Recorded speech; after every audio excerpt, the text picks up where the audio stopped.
Aqui. Ele quer.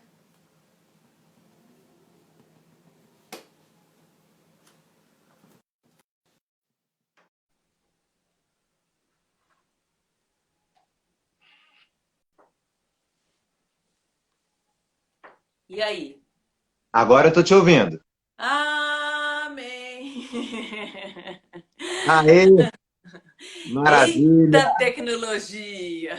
O Admirável Mundo Novo, né? Brave New World, Admirável Mundo Novo. Nossa, e pra você é admirável, imagina pra mim, hein?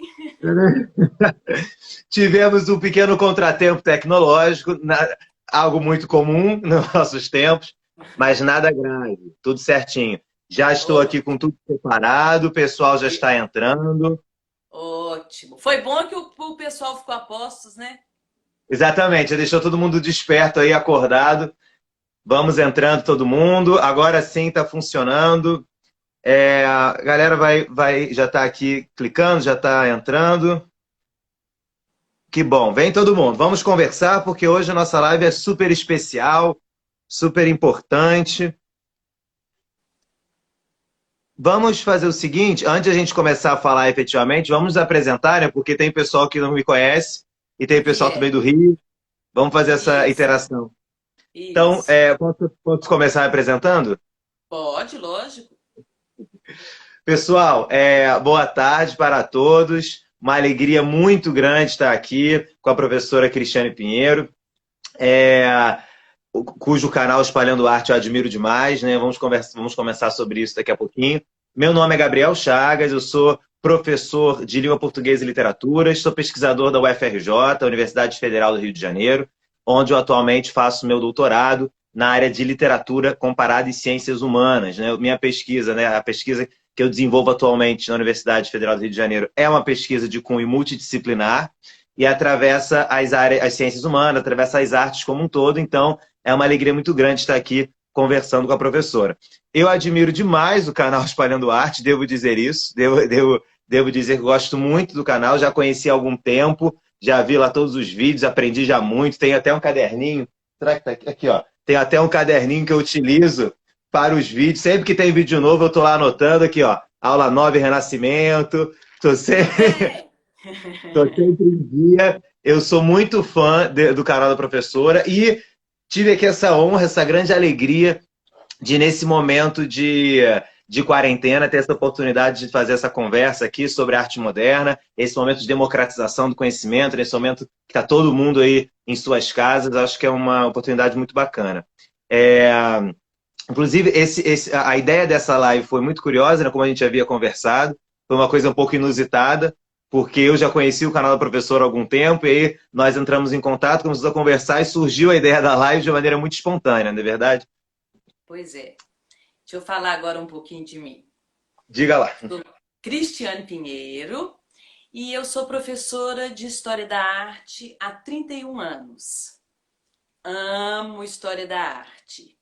E aí eu resolvi fazer um canal Espalhando a...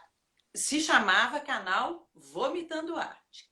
Aí eu fiz minha enquete, resolvi mudar para Espalhando a Arte. Achei que tudo bem, quem ganhou, ganhou, né? Então nós mudamos para Espalhando a Arte. E a minha especialização é em História da Arte, eu sou formada em Belas Artes pelo FMG, o que eu sempre falo que eu acho muito bom para mim, porque é muito louco você experimentar a arte para poder falar dela. Eu sempre falo isso com os alunos, assim, eu sofri a pintura, sabe? Eu sofri o papel, a tela em branco, a escultura. Não é fácil, não. E aí a gente tem mania de julgar a arte, né? Enche a boca para falar, ah, não gosto disso, né? E é tão diferente quando você faz. Então, assim, esse olhar do artista eu acho muito bacana eu ter experimentado, porque me faz entender melhor e falar melhor dele. E é, essa formação de belas artes me fez gostar da história da arte, então tem 31 anos que eu dou aula. A minha paixão é dar aula. A minha primeira paixão é dar aula e a minha segunda paixão é a história da arte. Então eu tô super bem, né? E sabe o que eu acho interessante, Gabriel? Você estava falando essa coisa da quarentena. Diga. Nossa, tá sendo tão bom para mim. Mas tão bom porque eu acho que as pessoas estão parando um pouco para pensar o que poderia ser legal para elas. E graças a Deus elas estão me descobrindo. Porque eu não falo isso de uma forma egóica. Eu falo isso em prol da cultura, da arte. A gente precisa de mais disso, né? E meio que forçado, todo mundo em casa, estão me descobrindo. Com certeza. Então tá sendo muito bacana. E tão bacana que eu tive esse encontro com quem? Com quem?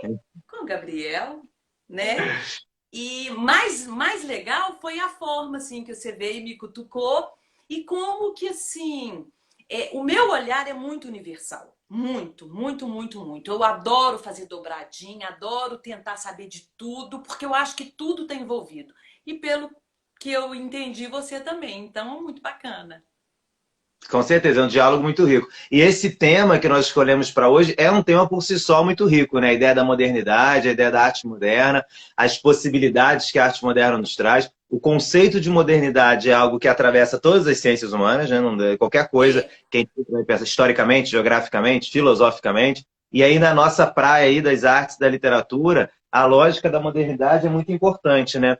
E, né, enfim, é um conceito muito importante, um ponto de partida. E aí, para o pessoal que está nos ouvindo, né, o pessoal que está chegando agora, eu me apresentei, mas eu não falei a parte importante também. Eu sou carioca da Gema, né? Eu falei que eu sou da FRJ, vale lembrar, eu sou do Rio de Janeiro, você já deve ter reparado pelo meu sotaque. E eu acho que essa integração Belo Horizonte, Rio de Janeiro, é super legal. eu Adoro sou Minas Gerais. mineiro, ai. Adoro Minas Gerais, estou super contente. Esse é outro motivo pelo qual estou muito contente. Mas essa nossa conversa, né, sobre arte moderna, eu acho que nos abre margem para muita coisa e é um assunto bacana para a gente conversar, porque eu estou vendo que o pessoal entrando e alguns eu já reconheci, né, que são alunos, são amigos meus, outros eu ainda não conheço, mas eu acho que esse diálogo é muito rico, porque desde um público mais novinho de escola, de vestibular, de ensino médio, é algo muito frequente, muito presente, né? Vale lembrar que o próprio Enem toda hora está cobrando coisas assim, mas até um público mais velho, né? Professores, colegas nossos, ou já Sim. profissionais, ou profissionais de outras áreas, também é um assunto que atravessa absolutamente todas as áreas. Então, eu acho que é uma conversa muito necessária, muito importante, e também para abrir horizontes, né? Mesmo quem não é da área, conseguir abrir os horizontes, ter novos contatos aí com novas obras, com novas coisas, como você disse muito bem, né? Acho que a quarentena a gente tem que tentar ver o lado positivo e esse confinamento compulsório nos permite ganhar um tempo para observar outras coisas que normalmente a gente não vê, né? Na correria, no dia a dia, normalmente a gente não vê. Então, democratizar o conhecimento, eu acho que é o X da questão, é o que a gente pode fazer enquanto professores, enquanto profissionais, né? E eu sou um partidário da democratização do conhecimento, fico muito feliz de ter essa oportunidade aqui, né? Eu idem. Total e completo. Só o É, canal, né? exatamente, o canal já é maravilhoso. Inclusive, deixa aqui, meus alunos estão me ouvindo que ainda não, já falei para entrarem, mas que ainda não entrou, canal Espalhando Arte, da professora Cristiane Pinheiro, é incrível no YouTube, é super organizado, super didático, vale muito a pena. Faz um link bem bacana com as nossas aulas de literatura. E para o pessoal também que não me conhece, meu nome é Gabriel Chagas, no meu Instagram aqui, Chagas Gabi, eu estou sempre colocando material das artes, das literaturas. Toda semana eu faço um vídeo do IGTV, faço lives também sozinho, falando Deixa eu sobre fazer um, literatura. deixa eu fazer uma Diga, diga. parte. Eu tenho adorado as suas lives. Depois que a gente se conheceu, eu vou te seguindo. E tenho gostado demais. Tá me completando assim super.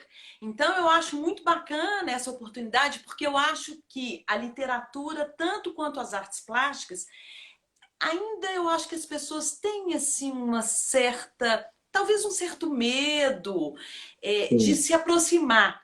E eu acho a sua fala muito gostosa, muito, muito mesmo. Fico muito honrado. Digo mesmo, acho que digo mesmo, o canal Espalhando Arte me ensina muito, ensina certamente para milhares de pessoas. Maravilhoso. Falando em estranhamento e medo, vamos falar um pouquinho dos impressionistas? Vamos falar do estranhamento com Vamos arte falar. moderna, né? É isso, é isso. Eu não sou pós-doutorada academicamente falando nisso, falando não, mas nisso eu sou pós-doutorada. É impressionante, né, Gabriel? O preconceito que as pessoas têm com a arte moderna e contemporânea. Eu no canal ainda não cheguei, mas vou chegar. Então isso fica assim, essa pílula desse assunto para depois a gente desenvolver melhor lá no canal. O que eu estou Com querendo certeza. dizer? Estou querendo dizer que esse preconceito, ele vem de... Eu não quero ser assim pernóstica de falar que é de uma falta de conhecimento, mas ao mesmo tempo, quando você controla o que aconteceu, como que as coisas mudaram, você é capaz de entender e escolher gostar ou não. Ninguém é obrigado a gostar de nada. Né? Você escolhe se você gosta ou não. Mas você só pode escolher se você gosta ou não, se você entende o que aquilo ali está querendo dizer. E é engraçado que eu vi uma live sua hoje, não era live não, era um vídeo, sobre um livro que você estava comentando, e você falou uma coisa muito certa. A arte, seja na literatura, na música, nas artes plásticas, não é sempre que vem para te agradar também, não. Tem horas que vem para te cutucar, te dar uma chacoalhada, assim, para você pensar no mundo, no que está Claro. acontecendo, né? Ela é reflexo do mundo. Então, quando você fala, vamos começar do impressionismo, é o maior exemplo, né, desse preconceito que já começa lá no século XIX. E o pior, que sabe o que eu acho? Que nós estamos nele até hoje. Nós estamos em É. 2020 e ainda tem gente que tem, né? Assim, as pessoas têm muito, não é tem gente, não. A maioria das pessoas tem muito preconceito de achar que a arte moderna e contemporânea é avacalhada, é mal feita, é feia. Tenho até medo de falar essa palavra. Não, isso é muito interessante. Eu me lembro de certa vez, eu nem lembro qual foi o contexto, mas aqui no Rio de Janeiro nós tivemos alguns anos, eu estava na faculdade ainda, e aqui no Rio teve aquela grande exposição de impressionistas no CCBB Rio de Janeiro.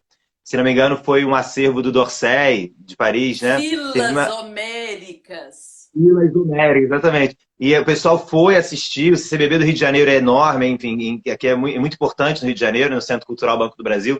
E na época dos impressionistas, as pessoas iam até pela curiosidade, mas eram muito comuns comentários como assim, não, bacana e tudo mais, mas esse quadro meio borrado, né? Esses quadros meio estranhos, esse pessoal não pinta direito, eles fazem coisas meio borradas.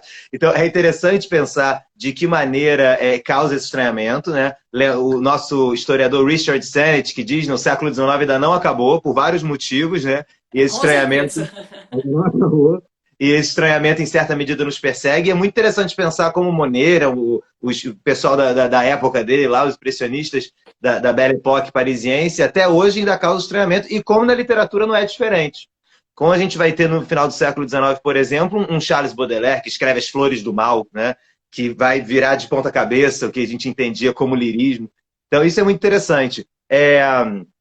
Estou aqui pensando na nossa conversa que a gente faz. Antes de eu falar da parte literária, eu acho que é bacana a gente falar um pouquinho dos quadros, não é verdade? Aí eu deixo com você. É, é. Bom, eu queria fazer um adendo nessa questão do impressionismo, porque o impressionismo, ele é considerado o primeiro estilo de arte moderna. Isso é fato. 1874, primeira exposição impressionista, um horror, todo mundo falou super mal, os críticos, né, horrorizados, que eram quadros manchados, borrados, eles não tinham terminado, aquela história toda. Mas se a gente for pensar bem, nesse quesito arte moderna, o impressionismo ainda assim está ligado ao real. Ele é considerado o primeiro estilo de arte moderna porque ele desobedece às regras, então, estabelecidas pela academia. As regras de cor, de forma de composição, né, de luz e sombra. Eles desobedecem porque eles estão pautados numa realidade vista através de um ponto, que eu falo, falou em impressionismo, falou em luz. Mas ainda assim, eles estão focados no real, é uma realidade através da luz. Então, mesmo ele sendo considerado o primeiro estilo moderno por ter desobedecido às regras, e desobedeceu, ele ainda tem essa preocupação de retratar uma coisa real. Aí a gente vai ver depois no pós-impressionismo como que isso, através de três grandes artistas, vai mudar. Gauguin, Cézanne e Van Gogh. Então, para mim, para várias pessoas, mas eu gosto, tudo que eu falo é o que eu escolho seguir, é uma linha de pensamento que eu escolho seguir. Eu gosto dessa linha de pensamento. Os três são os pioneiros da arte moderna e eu acho que a arte moderna começa a partir deles. E aí agora eu queria que você fizesse um paralelo, porque a gente está falando do impressionismo, que começa a arte moderna, quer dizer, começa com uma desobediência, mas ainda assim tem um pé lá no real e, portanto, né, ainda preocupado em copiar a natureza, então não nem tão desobediente assim. E lá na literatura, como é que essa desobediência começa, vamos dizer assim?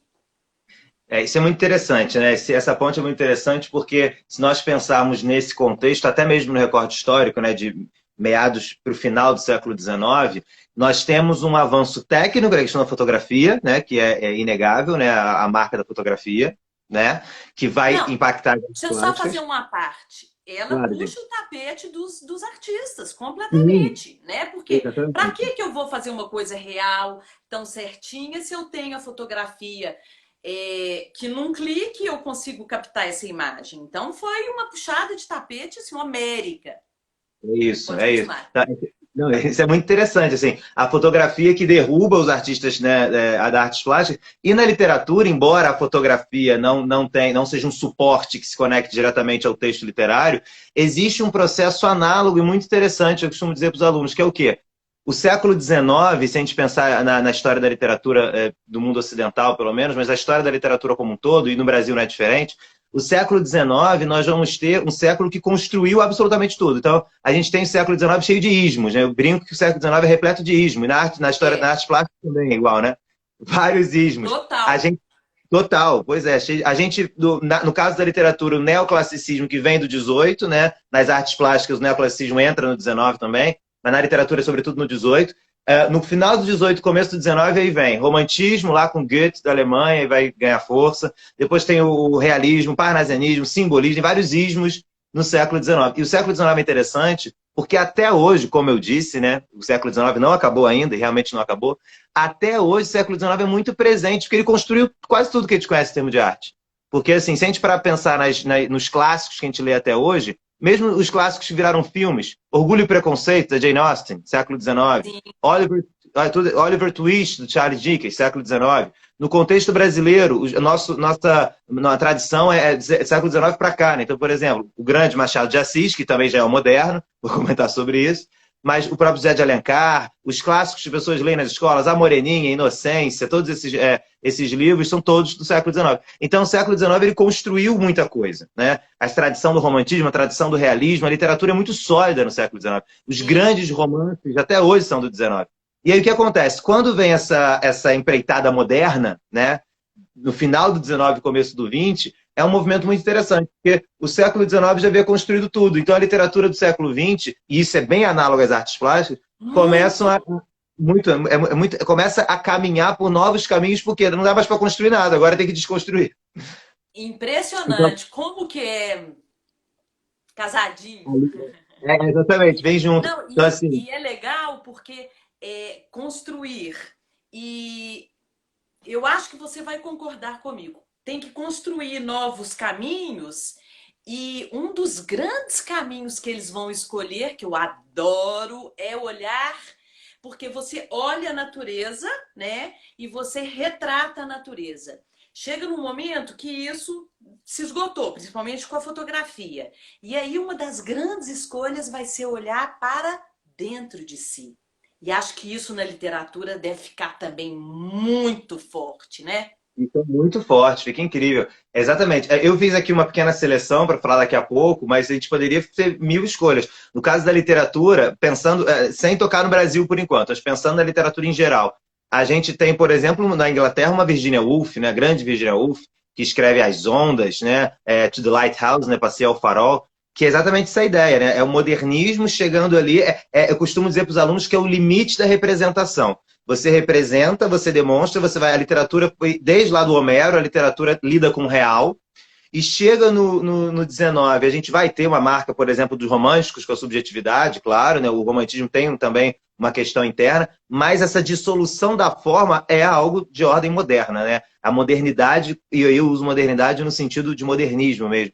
É quando a literatura já chegou em determinada geração, determinado momento, que não tem mais para onde ir. Aí vai surgir, por exemplo, Virginia Woolf, vai surgir, por exemplo, James Joyce, o grande James Joyce, que até hoje ninguém entende direito, né? James Joyce, um grande autor irlandês. James Joyce é um escritor que tem, por exemplo, uma obra chamada Ulisses. Ulisses é um livro gigantesco de 700 páginas que se passa inteiro na cabeça de personagem em um dia, 24 horas, um dia em Dublin. Uma coisa impensável na tradição realista, né? O realismo é impensável. Então, é exatamente esse movimento. É uma analogia interessante com as artes, porque tem determinado momento que a representação já não dá mais conta de imitar a natureza, já não é mais o papel. A ideia é você se debruçar sobre como acontece nas artes, debruçar sobre o interior, né? E é isso, a representação. A questão é, a representação começa a entrar em crise, né? O que a gente vai fazer com a representação? Como é que eu vou contar essa história? E aí vem de encontro aos três que eu estava falando, né? Cézanne, Van Gogh e Gauguin, que cada um mais ou menos que segue um caminho. Eu gosto de falar é uma maneira simplória, mas é uma maneira que te faz entender bem. É como se cada um lançasse uma sementinha. E de uma coisa nova, de uma maneira nova de fazer arte, né? De pesquisar arte, de produzir arte. O Cézanne vai pelo caminho da forma. O olhar dele é completamente formal.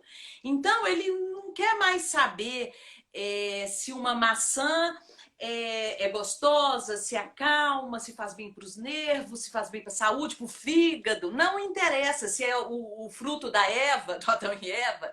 Para ele, uma maçã só existe na sua forma esférica. Então, ele olha... O olhar dele é completamente pautado nessa questão formal. Já o Van Gogh também não quer saber de forma, não, mas ele quer saber do dentro de si, da emoção, o que ele acha das coisas, né? Então, quando o Van Gogh é engraçado, porque ele, apesar de ser um pioneiro da arte moderna, ele não era muito partidário da abstração, não. Ele falava que você tinha que partir do real e a partir de uma coisa real, você colocar o quanto você gosta ou não dessa coisa, o que você sente dela, né? E isso através da deformação, e tanto da cor quanto da forma. Então, ele exagera nas cores, né? Exagera na forma também, para falar do seu sentimento, da sua emoção. Então, é outra linha de pensamento, que também já não é copiar, já não é cópia da natureza. E uma terceira, que é o Gauguin, que dá valor máximo para a intuição. O Gauguin é chamado selvagem. Então, inclusive, ele foi para o Tahiti, né, no final da vida. Procurou sempre o primitivo a vida toda, porque ele queria isso, genuíno. O que a gente tem, né, de primordial, de primitivo. Por isso que ele era chamado de selvagem. E ele gostava muito da criança, porque a criança tem isso, super de boa, assim como do primitivo em si, né? Então, por isso, o valor dele é a intuição, é o instinto, né? Uma coisa que a gente tem. Para exemplificar instinto, falava com os meus alunos, adoro os meus exemplos de mãe. Aqui, quando minha filha era pequena, linda, Sofia, feminina, doce, um dia no meu colo, sem mais nem menos, ela tchof, na minha cara. Eu falei, gente, mas como assim? Ela é tão doce. Gente, essa menina já tá estragada. Aí depois eu parei e pensei, falei, não, Cristiane, presta atenção, minha filha, olha o que você tá pensando. É um instinto. Às vezes, eu fiz uma coisa que desagradou, sabe, igual um bichinho que te arranha, ou que, né? É isso que a gente tem essa coisa de instinto. E o Gauguin ia em busca disso. Então, olha que bacana, 3 novidades, além de copiar a natureza. 3 buscas tão legais, né? Não, com certeza, isso é muito interessante. É só para quem está chegando agora, tá? Para a gente se contextualizar, estamos falando. Meu nome é Gabriel Chagas, estou aqui com a convite da professora Cristiano Pinheiro, do canal Espalhando Arte. Estamos aqui conversando sobre arte moderna e os caminhos que a literatura e as artes tomaram no final do XIX e começo do século XX. Pegando esse link aí dos caminhos, isso acontece muito no caso da literatura também, como eu disse, quando a gente observa o rumo que o final do XIX chega ao XX. E aí, como eu comentei antes, do Baudelaire, o Charles Baudelaire é um poeta muito interessante. Primeiro que ele escreve um livro de poesia lírica chamado Flores do Mal, né? Só o título já nos deixa aí meio incomodado. O mal é interessante. Mas o que o Baudelaire faz, que de fato é muito moderno e tem a ver com a vida moderna, a vida urbana, é transformar o verso em prosa, em parágrafo, né? Ele faz os poemas em prosa. Isso é uma coisa muito típica da modernidade, né? Aquela coisa do verso certinho, marcado, com rima, a da métrica perfeita. No Baudelaire vai virar prosa, né? No Baudelaire vai virar o fluxo da cidade. E eu costumo dizer para os alunos, né, que nesse momento aí do moderno, nós vamos ter símbolos da modernidade, né? O automóvel é um símbolo da modernidade, a luz elétrica é um símbolo da modernidade. E isso vai atravessar de maneira muito intensa as artes, né? Não à toa a gente vai ter na literatura esses caminhos também que são perseguidos, né? Nós vamos ter alguns caminhos interessantes. Na língua inglesa, a gente tem, por exemplo, nos Estados Unidos, o William Faulkner, que é um grande escritor, que fez, por exemplo, Som e a Fúria, que começa a brincar com a linguagem, com o número de narradores, faz uma quebra muito interessante. Nós vamos ter, como eu comentei antes, no caso dos ingleses, Virginia Woolf na Inglaterra, que vai virar de ponta cabeça também a tradição, James Joyce na Irlanda, que faz um livro sobre um dia só no pensamento da pessoa.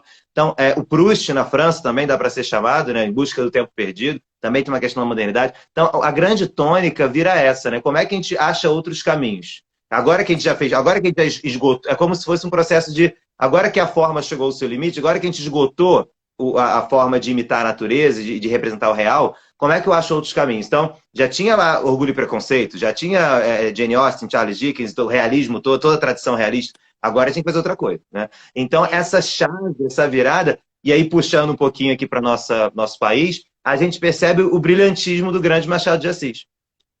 Porque o Machado é um escritor ainda do século XIX, que já havia virado de ponta cabeça essa tradição, né, antes de seu tempo. É o que os franceses chamariam de avant la lettre, né? Ele é à frente de seu tempo, ele é avant la lettre. Porque o Machado, ele pega a tradição na qual ele faz parte, que é a tradição realista, e vira de ponta cabeça. Vale lembrar, por exemplo, que na literatura brasileira nós temos um realismo que, por causa do Machado, é muito diferente, né? O realismo da Inglaterra é muito mais tradicional, por exemplo. No Brasil, a gente tem um Machado de Assis que vai pegar o realismo e brincar com ele de todas as maneiras possíveis. É só a gente lembrar que um dos principais livros dele chama Memórias Póstumas de Brás Cubas.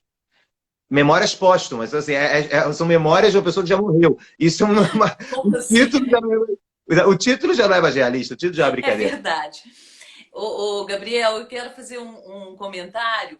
Eu acho interessante, eu percebi que você cita muito o título, a partir do título. Você já começa a interpretação, né, do estilo e da obra. Eu sou muito assim nas artes plásticas também. Às vezes eu leio o título de uma obra, eu acho que ele já me diz tanto, mas tanto. Isso é bacana também, né? Com certeza. Uma coisa que eu digo sempre, qualquer obra de ficção, e aí até ousaria estender para as artes plásticas com o seu comentário, mas qualquer obra literária, com certeza, ela inaugura um universo de linguagem. Um universo que existe a partir daquele momento não é mais o nosso. Pode ter relação com o nosso, pode ter pontos de contato, claro que pode. Porém, todo título inaugura um universo. Então, o título de um filme inaugura um universo, o título de um livro inaugura um universo. Então, falando do Machado, quando o Machado decide chamar o livro de Memórias Póstumas, de Brás Cubas, não é a mesma coisa que falar de Brás Cubas. Quando, por exemplo, o nosso carioca Lima Barreto, incrível, escreve o livro com Triste Fim de Policarpo Quaresma, não só Policarpo Quaresma, também está inaugurando o universo com outra ideia. Certeza. Então, o título carrega significado, e mais de carregar significado, o título inaugura para a gente um universo que já não é mais o nosso. Então a gente tem que ver o título com muita atenção, não pode passar despercebido por título nenhum. Inclusive, uma coisa que acontece muito na arte, que eu acho também sensacional, é já mais para a arte moderna, mais para a contemporânea ainda, quando os artistas começam a falar sem título. Ou seja, não quero falar, não quero estabelecer, não quero fechar, né? É claríssimo para mim isso. Às vezes o aluno fala, professora, que é sem título? Sim, porque é o que você falou, o título já abre a porta, né? E ele não quer estabelecer, então é sem título. É isso, talvez não tenha. Talvez também tenha a opção de não abrir a porta, né? De não ter a porta. Se não tem o título, não tem a porta. E a arte contemporânea passa por momentos em que não tem caminho, entendeu? Que não tem. E o artista não quer dar, ele nem sabe qual que é o caminho dele. Então, por que ele, né? Que porta que ele vai abrir? É isso, exatamente. E aí, falando nessa nossa questão aí da modernidade, aí já de novo aqui puxando a brasa também a sardinha da literatura, existe uma coisa, eu falei dos símbolos da modernidade, do automóvel, da eletricidade e tudo mais, existe uma coisa muito interessante que é essa ideia de um sujeito único que começa a se dissolver. Então, as certezas vão se dissolvendo. Existe um historiador do qual eu gosto muito, como eu comentei, meu doutorado é multidisciplinar, então estou sempre com um pezinho na história, na sociologia. Tem um historiador que eu adoro, que é o Eric Hobsbawm, né? E ele tem uma tese, ele tem uma ideia muito interessante que falando da modernidade, o século XX, né? O século XX, para Eric Hobsbawm, eu concordo plenamente, não começa no númerozinho ali, 1900, 1901. O século XX começa, nessa interpretação dele, na Primeira Guerra Mundial, né? Que é esse momento de espanto, de choque, e é o momento que as certezas se diluem. E essa fragmentação, essa diluição é interessante porque a gente vai observar na literatura uma diluição do próprio sujeito, o eu se fragmentando, né? As certezas se fragmentam. Então a gente vai ter, como eu disse lá, o William Faulkner que quebra os narradores todos, né? A gente vai ter uma certa linguagem espatifada. E aí, falando disso... Não, Diga. só para te interromper. Estou pensando aqui, você está falando do eu se fragmentando. Será que a gente pode fazer, talvez, estou tentando, fazer um paralelo com a questão da abstração nas artes plásticas? Porque nós estamos falando, você está falando da palavra e eu estou falando da imagem, né? Será que a gente poderia fazer alguma relação com isso? Fiquei pensando aqui na hora que você falou do eu se desfazendo, fiquei pensando também da forma, né? Da imagem se desfazendo. Deixa eu só mostrar uma coisa que eu Mostre, claro, claro. separei aqui. Pensei, olha que legal esse Dante Beatrice. Eu tô tampando a Beatrice, né? Mas tudo bem. Mas olha que coisa dissolvida. O Odilon Redon é um artista do final do século XIX, do simbolismo, mas é a turma que começa a dar pilha para abstração, né? Como você pode ver, esse quadro ele é muito mais fundo, ele é muito mais mancha de tinta, ele é muito mais cor do que forma. Mas ainda tem os dois personagens ali, mas eles estão meio dissolvidos, assim. E aí, na hora que você falou de dissolver o eu lembrei disso, dessa questão da abstração, e fiquei tentando fazer uma relação. O que você acha? Você acha que a gente pode fazer essa relação? Acho incrível. Chegou aqui uma pergunta, inclusive, hippies e o modernismo, qual a relação? Achei interessante, podemos conversar isso daqui a pouco. Sobre os hippies, o movimento hippie. Ah, Chegou Breno, aqui. eu sei, né? É um amigo, viu? Ah, que ótimo, eu gostei da pergunta, a gente pode conversar sobre isso. Mas o que eu ia falar, eu acho que super faz sentido, e essa questão da abstração eu acho muito interessante, porque a gente faz um paralelo entre palavra e imagem, porque se a gente, por exemplo, como comentamos, partir do impressionismo, que já começa, né, a ser transgressor nesse sentido, a gente vai tendo um avanço até chegar, por exemplo, no Jackson Pollock, né, no expressionismo abstrato, né, até a forma que se traçalha. Sim. No caso da literatura, existem alguns exemplos interessantes, mas um exemplo assim próximo da gente, por causa da língua, é o nosso Fernando Pessoa, né? Fernando Pessoa, como dizem em Portugal, Fernando Pessoa. O Fernando Pessoa, ele é muito interessante porque ele é um poeta que faz algo realmente revolucionário. Ele é o Fernando Pessoa, só que ele cria, ele inventa outros poetas, que é o que na teoria literária a gente chama de heterônimo, ou seja, hétero, né, diferente, ônimo, nome. Ele cria pessoas, cria poetas que são além dele. Então a gente vai dizer no Fernando Pessoa que existe a poesia ortônima, inclusive, deixa eu pegar aqui, a poesia Isso é doido ortônima. demais, viu? Muito doido, muito doido. Esse aqui é o Fernando Pessoa, né, que a gente chama de poesia ortônima, que é a poesia que ele escreve assinando como Fernando Pessoa. Mas ele começa a criar outros poetas. Então, é esse processo de estraçalhar o sujeito, que nesse caso é literal, porque ele literalmente vai criar outras personalidades, vai criar outras pessoas. E aí, o Fernando Pessoa, eu vou ler só pegando aqui o gancho da imagem, né? A praia da imagem, vou puxar minha praia da palavra, resiste, vou ler só um pedacinho, porque o Fernando Pessoa, ele vai ter um desses nomes que ele cria, um desses poetas que ele cria, extremamente interessante, chamado Álvaro de Campos. É um poeta que ele inventa, ele cria o Álvaro de Campos, né? É um heterônimo, e esse poeta Álvaro de Campos é um engenheiro.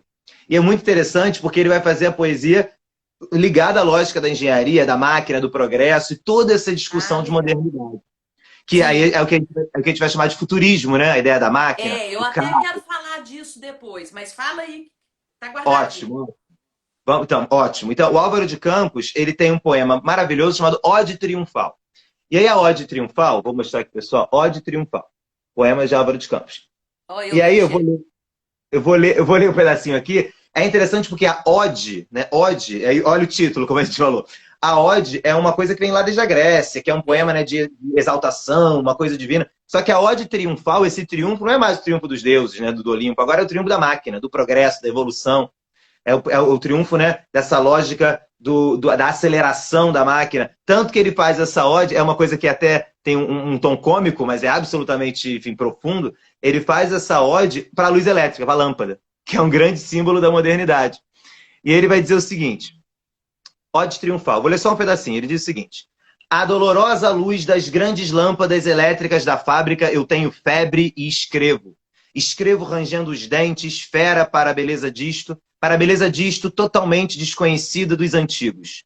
Ó rodas, ó engrenagens, eterno. Ele bota vários R's, o barulho da engrenagem, a onomatopeia da engrenagem. Adoro! Eterno.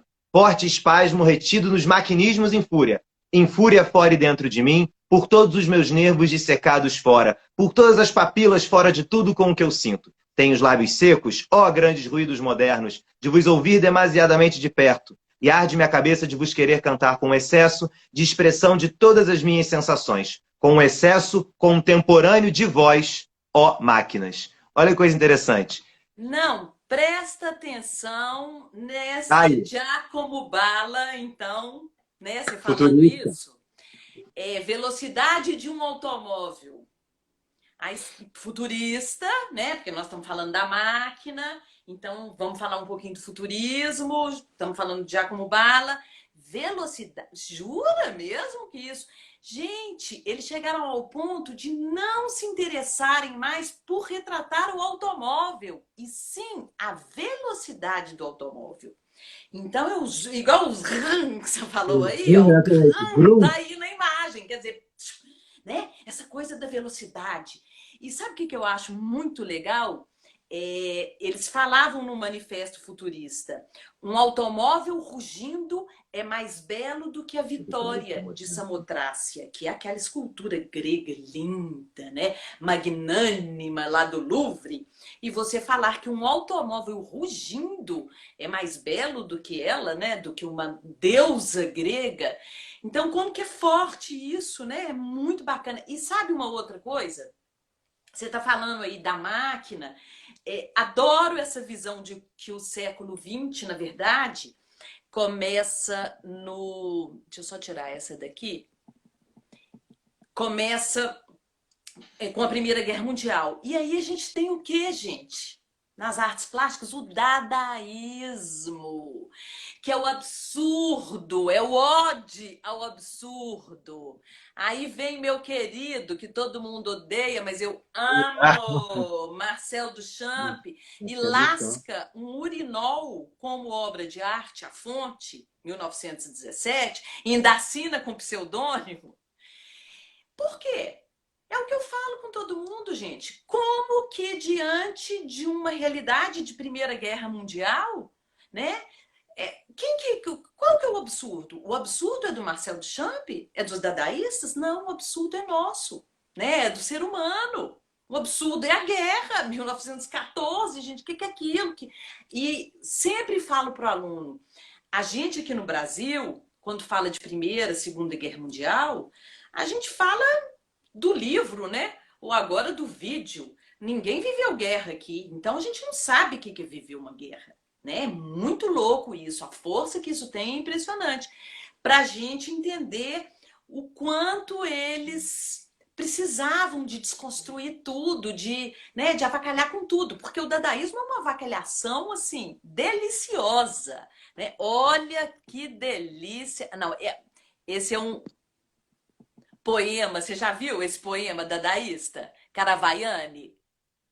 Ah, Ah, sabe o que ele fala? Nada real. Blang, blog, blung, angolongo, bungo, roliaca, rolala, boço, fataca. E eles iam, esse é o Hugo Balque recitando numas noites louquíssimas. Aí, Breno, nós estamos falando de hippie e modernidade. Eu acho que tudo começa, a loucura começa aí, né? E que eles recitam esses poemas. E aí, da mesma forma que a gente tem dificuldade de engolir um urinol exposto num museu como obra de arte, você também teria dificuldade na literatura de engolir um poema desse, né? Que tá aí, que não tem nenhuma palavra real, né? São palavras inventadas. É isso, é o que a gente chama de experimentalismo, né? Você pega a linguagem e leva ao seu limite, pega a imagem, leva ao seu limite, pega a palavra, leva ao seu limite. Sim, Essa questão dos hips aí que foi perguntada é o percurso da contracultura, né? A contracultura não nasce do nada nos anos 70. Existe um percurso antigo da contracultura que vai se manifestando em vários momentos. A vanguarda é uma contracultura, é uma rebeldia, os impressionistas foram rebeldes. Aqui no Brasil, a Semana de Arte Moderna foi rebelde, Tarsila foi rebelde pra caramba, Anita Malfatti, Oswald de Andrade. Então, eu acho que é uma rebeldia que vai entrando em vários momentos e nos anos 70 estoura aí com os hippies, né? Mas é uma tradição, né, de é, contra-hegemonia da cultura. embora eu tenha uma relação assim na minha cabeça do hippie, eu acho o hippie muito romântico, por um Sim, mas os lado. românticos. Não, mas eu acho interessante porque, em certa medida, os românticos, eles inauguram tem uma coisa meio revolucionária, se a gente parar para pensar o contexto de derrubar os neoclássicos, de derrubar a tradição neoclássica, pelo Sim, menos dentro da sim. literatura isso é muito Eu, marcado. então, isso que eu ia te falar, eu não sei se você na literatura acha isso, mas eu nas artes plásticas acho que, inclusive, o romantismo ele é um pouco mal visto, assim, ele teria que se dar mais atenção a este momento, porque eu acho ele muito forte. Eu acho que o que vem depois sempre tem ali uma fagulha que já foi né, acesa no Obrigada. romantismo em si, entendeu? Não, Aí com eu acho que ele é certeza. um pouco valorizado. Não, eu concordo sim em gênero e número, 1000%. Os hippies, eles são neo-românticos, em certo sentido. Eles resgatam Isso, a tradição.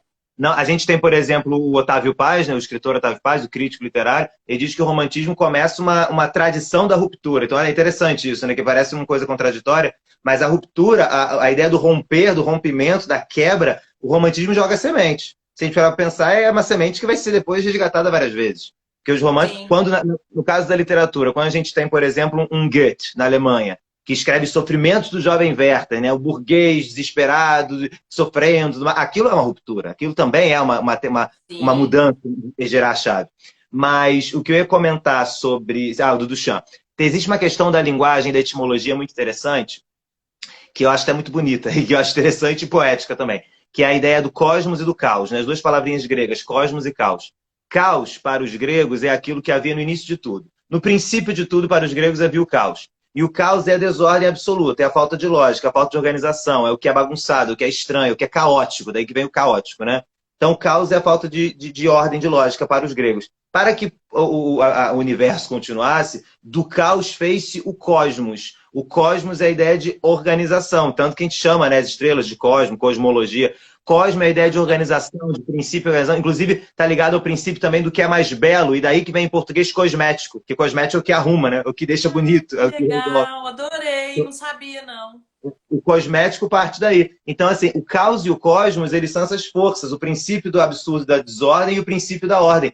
Eu costumo dizer Sim, que os dadaístas percebem que no mundo em guerra, o cosmos já não é mais possível, só é possível virar para o caos, porque o mundo já é o próprio caos, portanto a arte tem que ser o caos, né? Para que eu vou fazer lá o Alto da Capela Sistina, de Michelangelo? Para que eu vou fazer as Madonas de Rafael, na verdade? Se o mundo é o caos, se o mundo é terrível. Então, essa desordem muda a geografia no sentido literal, muda a linguagem no sentido hipotético, metafórico, e muda a representação da imagem, porque o dadaísmo é isso, vamos botar a sim. fonte no museu. O absurdo não é a Eles, fonte, o absurdo é o mundo, eles né? expõem o caos, né, na verdade, Isso, exatamente. né?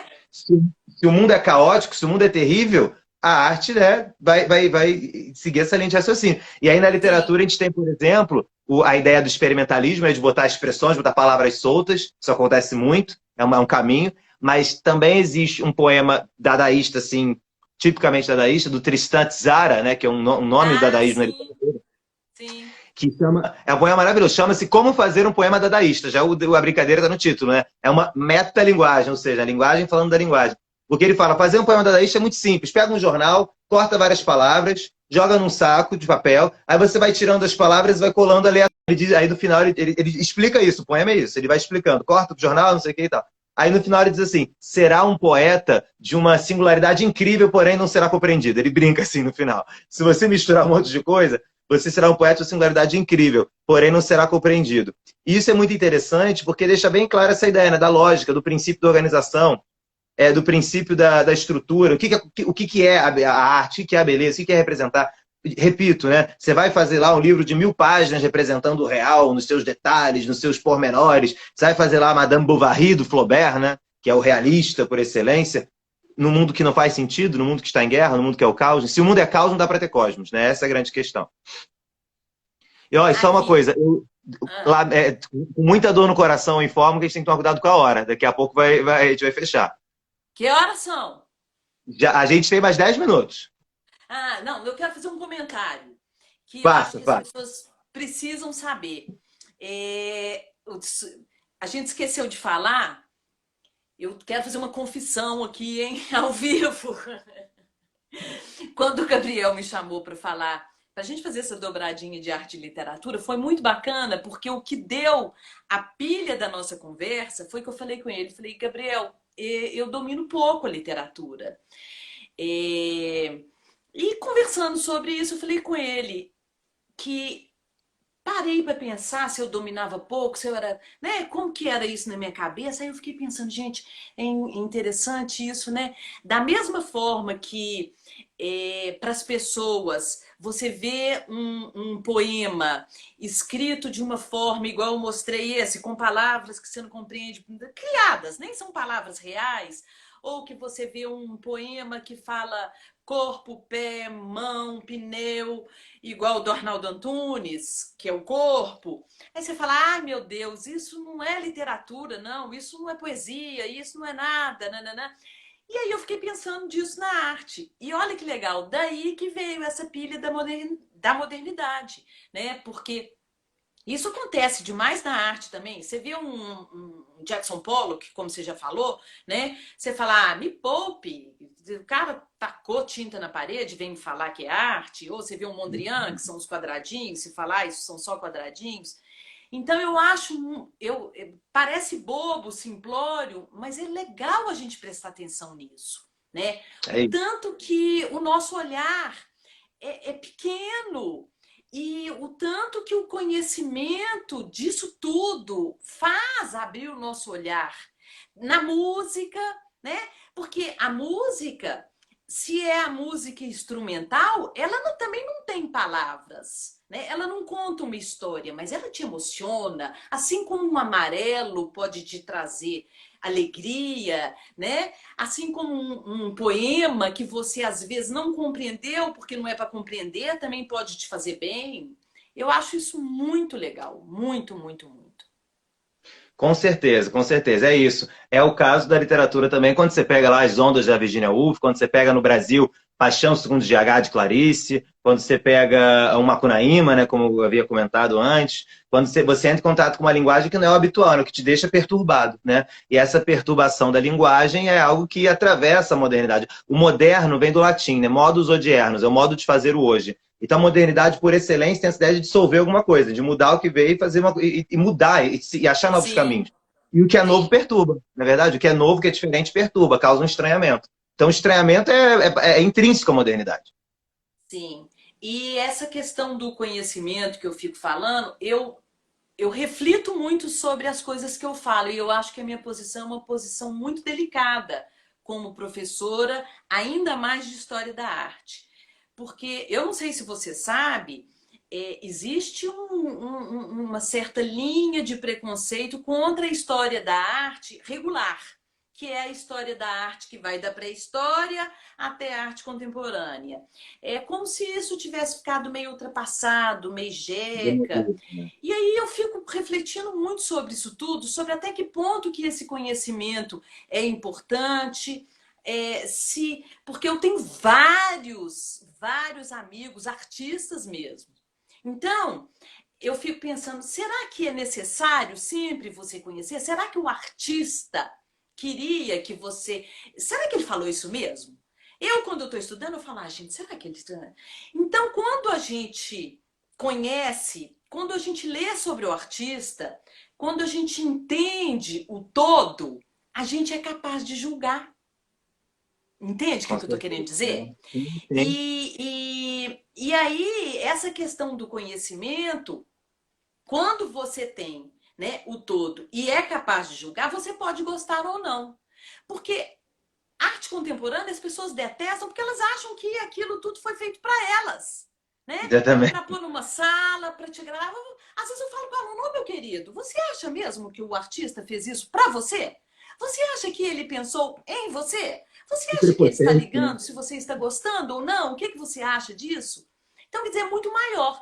Mas, ao mesmo tempo, um exemplo. Malevich, Casimir Malevich, chega um momento que ele faz o branco sobre o branco. Aí você fala, ah, agora chegou no ponto máximo do ridículo da arte. Ele não fez nada. Mas onde entra o conhecimento? Que época que estava o Malevich? O que ele estava procurando? Em que meio que ele estava? O que ele estava querendo chegar quando ele quer chegar ao nada? Por que ele precisou chegar no nada? Você só vai engolir o nada se você souber disso.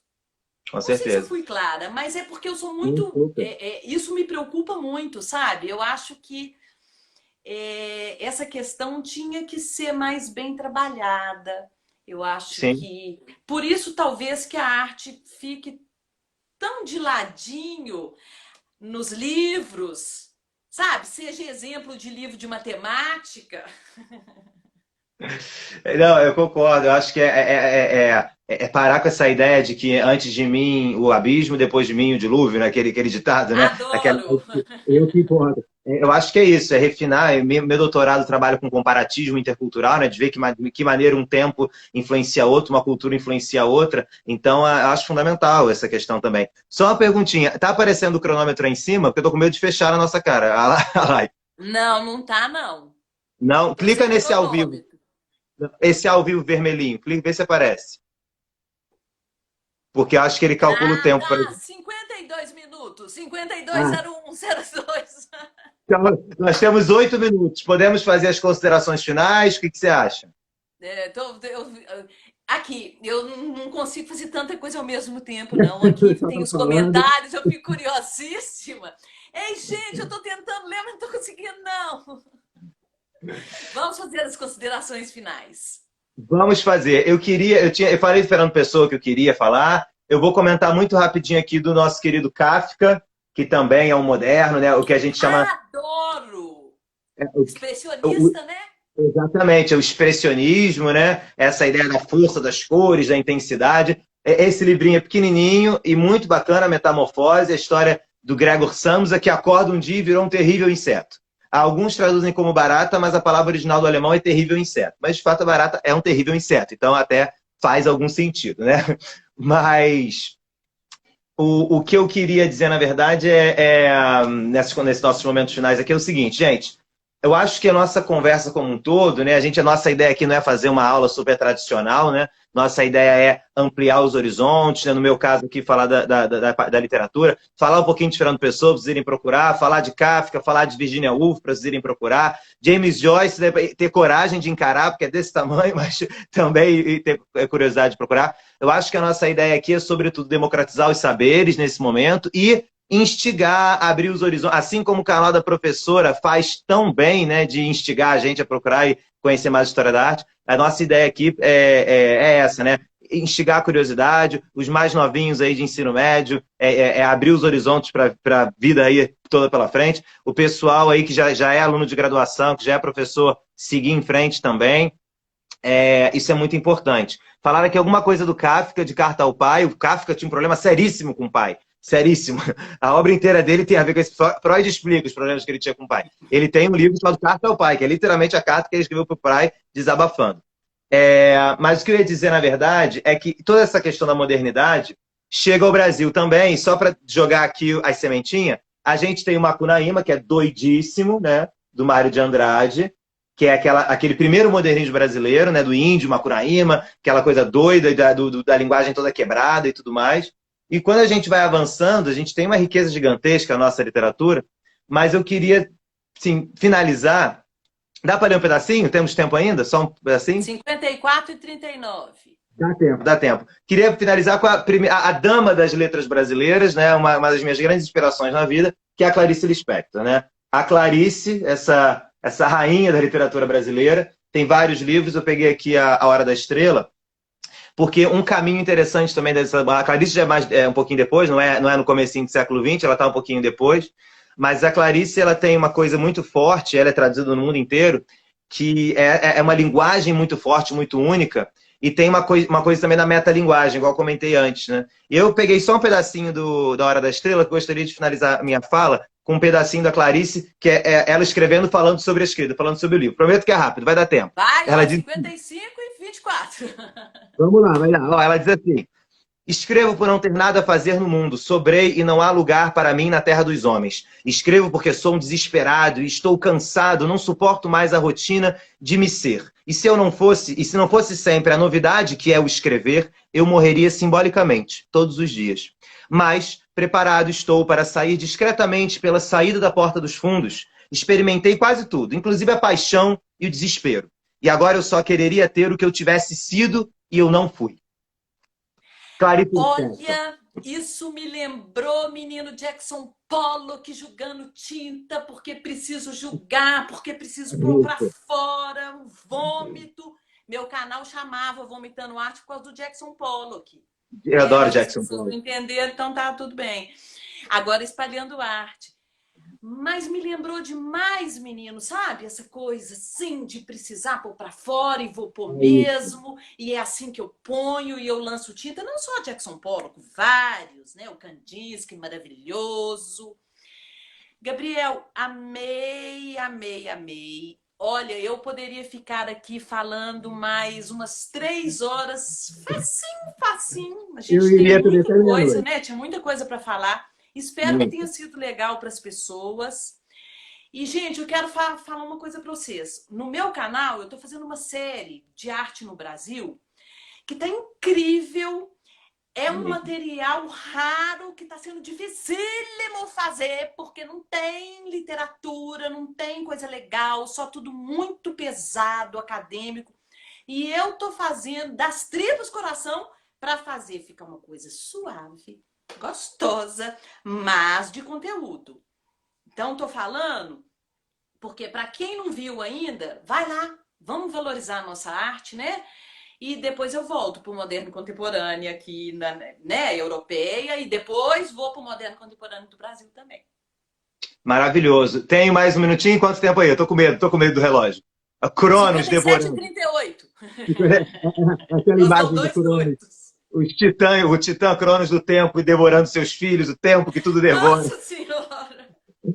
Mas olha, gente, eu quero, do fundo do meu coração, agradecer a professora por esse convite, por essa oportunidade. Adorei nossa conversa. Também ficaria aqui até 1 da manhã, falando aí a riqueza da modernidade literária gigantesca, da Mallarmé, Verlaine na França, o próprio Proust que eu comentei, na língua inglesa, tem uma infinidade nos Estados Unidos, né? O Fitzgerald, Hemingway, Geração Perdida, enfim. Daria para ficar aqui falando com você até 2 da manhã. 1h45. Ai, meu Deus, vou finalizar. Espero que tenha sido legal. Me sigam aqui no Instagram, Chagas Gabi. Toda quarta-feira eu faço vídeo sobre literatura e ciências humanas e também faço live todo mês, tá bom? Obrigado, professora. Amo todos. Espero que tenham gostado. Valeu. Eu também. Obrigado. Obrigada, gente. Beijo para Minas Gerais. Até mais. Beijo pro Rio, que eu amo.